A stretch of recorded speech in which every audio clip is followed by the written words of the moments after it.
Donc je suis très contente d'être ici. Je voudrais excuser le maire de Lyon qui est retenu ce soir par une activité importante au Grand Lyon. Il est aussi président du Grand Lyon.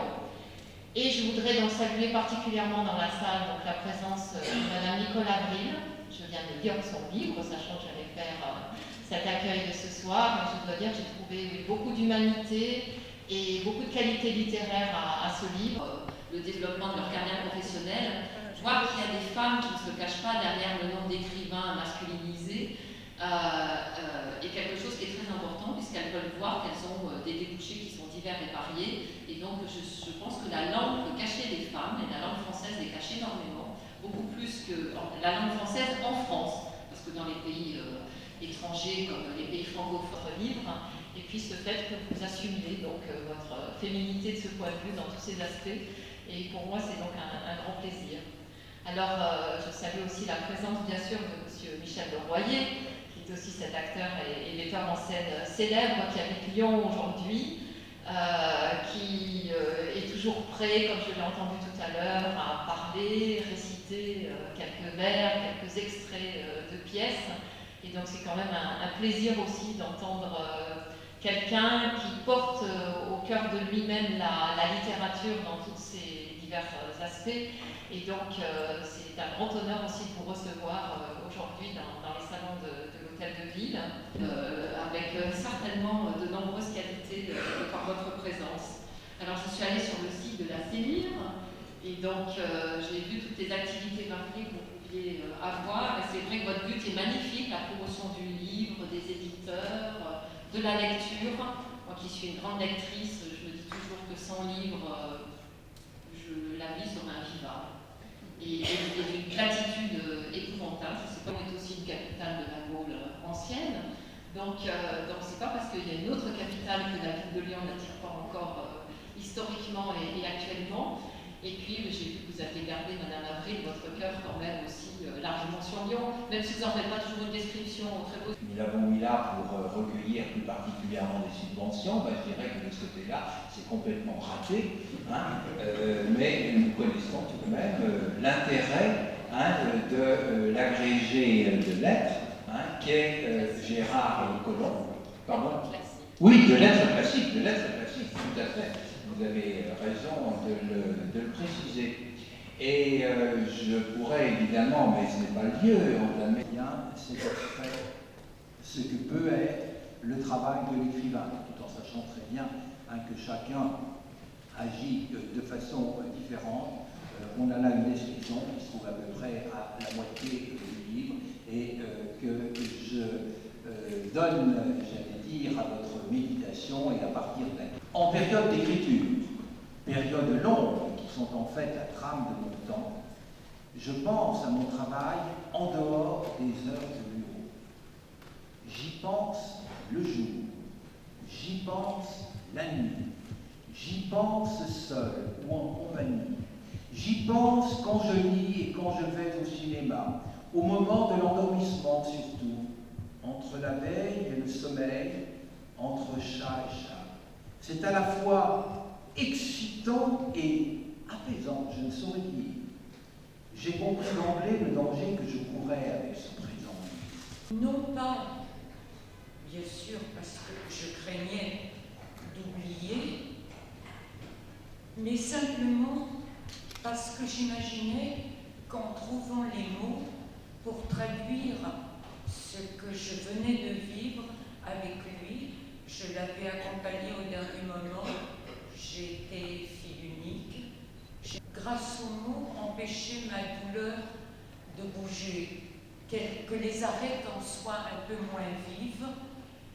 Et en trouvant les mots, essayer de lui donner... Au XVIIIe siècle, en travesti, bien sûr, en homme, pendant 18 mois. Bon, eh bien, écoutez, Nicolas Bril, continuez à être notre bourreau. Nous sommes très heureux. Merci.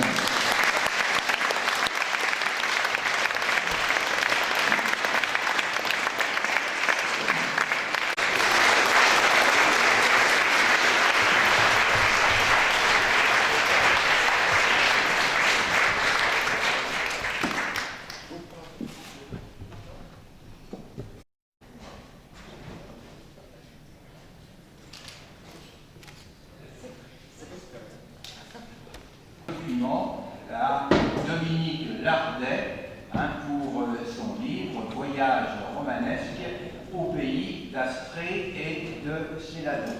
Alors je crois que ce prix... Je remercie très chaleureusement les membres de la CEDIR qui ont voté pour moi et aussi tous ceux qui étaient dans ce fabuleux voyage que nous avons fait en une journée. C'était un record de Lyon et pourtant tellement méconnu. Pour retrouver l'ambiance du roman de Dorian dans les lieux qui ont bercé la jeunesse de l'auteur. Donc c'était un voyage, si vous voulez, très inspiré, enfin, qui m'a tellement impressionnée par la justesse des impressions, par la finesse de tout ce qui était transmis et par le style. Donc c'est un livre un petit peu qu'on ne peut pas lire du début à la fin. Je vous le conseille très chaleureusement. Je vous remercie encore et je remercie particulièrement l'éditeur Jean-Pierre Guet qui a fait confiance à cette aventure sur un simple projet et Madame Danielle Thomas qui m'a conseillé de venir présenter ce livre à la CEDIR.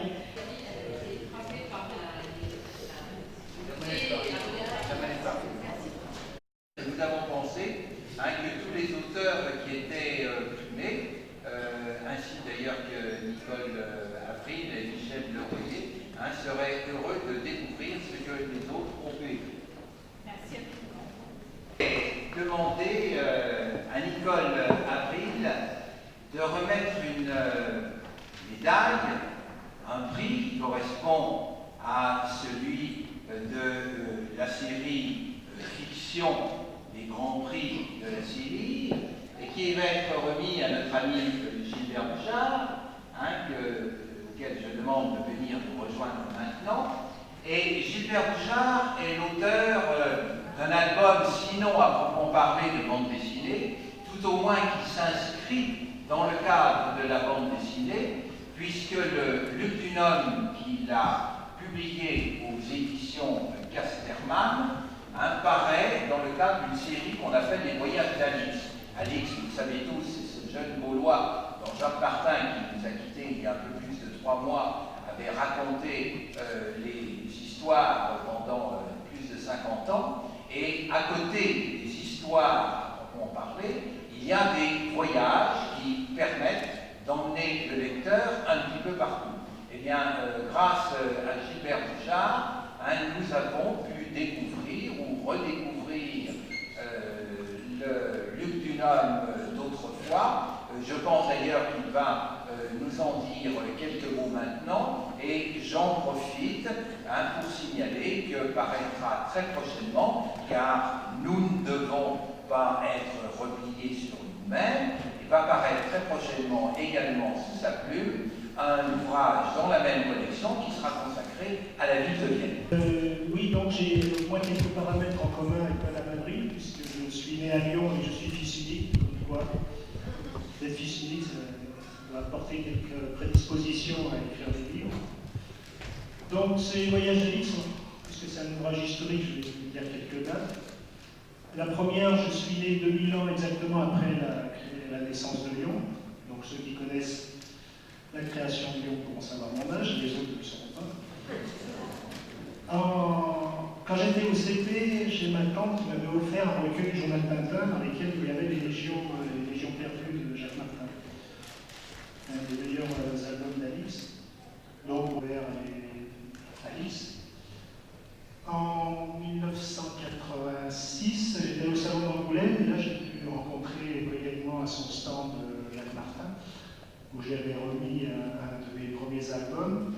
Et il m'avait dit, alors moi j'imaginais déjà qu'il allait me dire « Ah c'est bien, écoutez, je vous prends comme collaborateur » et tout de suite, je m'étais fait déjà, c'est un petit peu pérenne des Cotonais, vous voyez déjà dans son staff, comme on dit. Et il m'avait dit « C'est bien, continue ». Ça m'en engage, on a parlé de l'Antiquité et des Romains évidemment. Et donc, finalement, il m'a proposé de travailler en tant que collaborateur, parce qu'ils ont différents collaborateurs par rapport à leur collection. Et donc, cet album est sorti fin 2009. Donc, j'ai découvert Alix en 63, je l'ai lu en 67, j'ai rencontré Jacques Martin en 86, et enfin en 2009, il est paru. Comme fois, il faut être un peu obstiné on peut arriver à faire quelque chose dans la vie. Voilà, donc je ne voudrais pas également oublier Armand Desbas qui a écrit les textes de cet ouvrage, parce que comme c'est un ouvrage qui se veut didactique et historique, je voulais surtout avoir l'appui d'un spécialiste de l'histoire romaine à Lyon. Donc Armand Desbas travaille pour le CNRS, il est sur le site de Fourvière.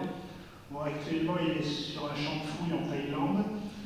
J'ai pas osé demander à Jean Eténo un billet d'avion pour qu'il puisse être là ce soir, parce qu'il va peut-être manger son budget pour les 3 prochaines années.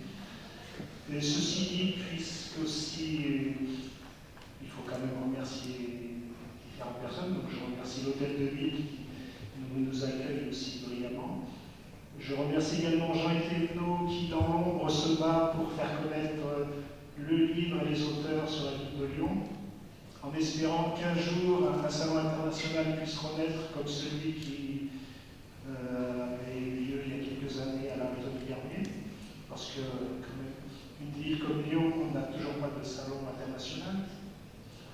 Et donc je remercie Nicolas de nous avoir accueillis.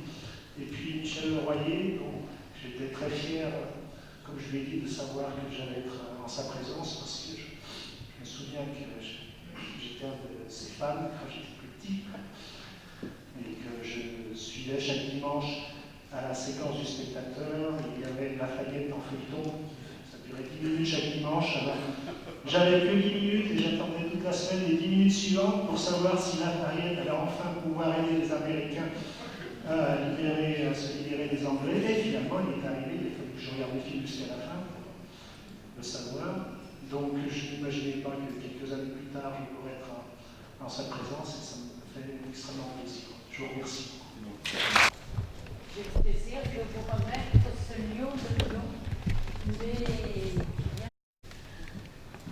Voilà, et de la part de la CELIR, un certain nombre d'ouvrages, dont bien entendu celui de Nicolas.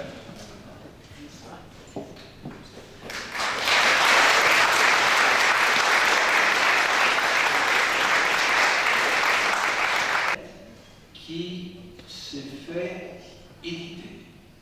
Je dis bien qu'il s'agit là aussi d'un texte édité. C'est également une manière pour nous de mettre en valeur le travail d'édition. C'est quelque chose qui est extrêmement remis par Michel Leroyer à Patrice Queneau, qui a été récompensé pour son ouvrage « S'il te plaît, décroche-moi la lune », et je demande à Michel et à Patrice de venir ici, et je pense même pouvoir m'aventurer un peu en indiquant que le premier va nous donner connaissance de certains des textes du second. Après tout, nous aurions tort de ne pas profiter des talents déclamatoires de Michel Leroyer.